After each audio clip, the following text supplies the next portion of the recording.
Ronda Rousey and Gina Carano are coming out of retirement to fight each other on Netflix.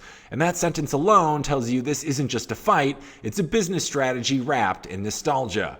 The bout is set for May 16th at the Intuit Dome in Inglewood, California, promoted by Jake Paul's Most Valuable Promotions, streamed live on Netflix, and contested at 145 pounds for 5 5-minute rounds, which sounds straightforward until you remember Rousey hasn't fought since 2016, and Carano's last MMA bout was in 2009.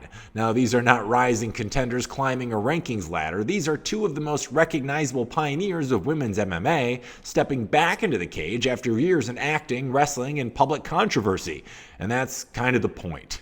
Carano helped bring women's MMA into mainstream broadcast visibility in the mid-2000s. Rousey forced the UFC to fully embrace women's divisions in 2013 and went on a tear that made her arguably the biggest star in the sport at that time.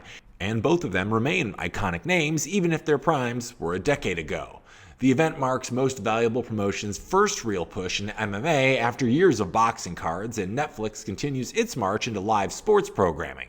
Because in 2026, the streaming wars are not about scripted drama. They're about who can manufacture must-watch live events that keep you from canceling your subscription. So this fight is less about rankings and more about relevance. Because when you pair two legacy names on a global streaming platform, you're not chasing belts, you're chasing attention.